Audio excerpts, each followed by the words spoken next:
Ever more numerous and sophisticated, cyber attacks have become a major international concern. In June, the NATO Cooperative Cyber Defence Centre of Excellence held its third conference on CyberConflicts at Tallinn in Estonia. 380 IT experts and researchers exchanged views on these new threats liable to seriously damage information systems that are vital for our countries. The cyber conflict concept was the nub of discussion. Cyber conflict is essentially a very broad term that includes both cyber terrorism, cyber war, and even cyber crime. We have different kinds of cyber conflicts, but in reality, we are still learning from it because we are now trying to define what really is a cyber conflict. It was not by chance that the conference was held in Tallinn, Estonia. This is the home of the NATO Cooperative Cyber Defence Centre of Excellence, set up after the 2007 cyber attacks.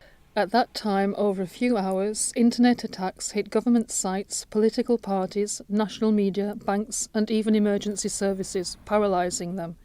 This nationwide attack was a world first. 2007, most people didn't even understand what a cyber attack could be. In 2010, November, in Lisbon, NATO put cyber defense at the very center of the new strategic concept.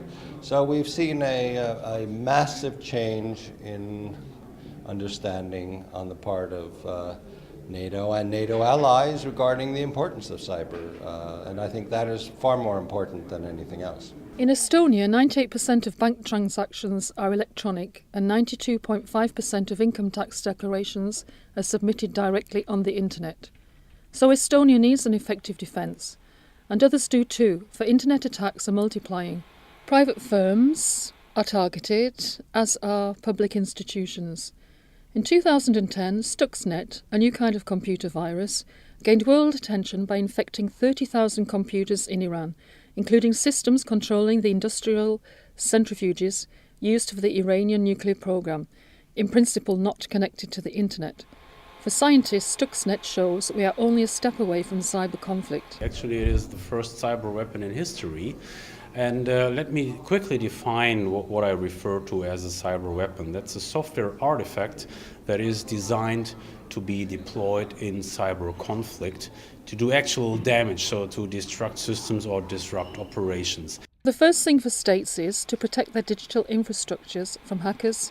International cooperation seems essential for that. Many times, hackers know that the best thing to do to hide in the internet is to attack through countries with which the target has poor diplomatic relations or poor law enforcement cooperation. So if I'm an American hacker and I want to target an American bank, then I just route my attack through countries, maybe 3 countries, with which I know my government doesn't have good relations. And I have instant anonymity on the web. And this is a real challenge. So what this means is that in the future, there has to be some kind of international efforts. I think NATO can play a great role in it because individual cooperation at a global level is too much to hope for. We need to do it at a state-by-state level, and a group of states like NATO cooperating first can lead us to best practices, which then can be used worldwide.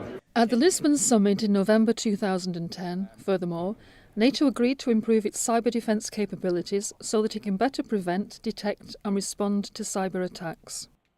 From my perspective, the most important thing that NATO is doing now is a significant improvement to its cyber defense through a major acquisition project, which is starting very shortly, and that's in the order of over 35 million euros to improve NATO's overall cyber defense capabilities.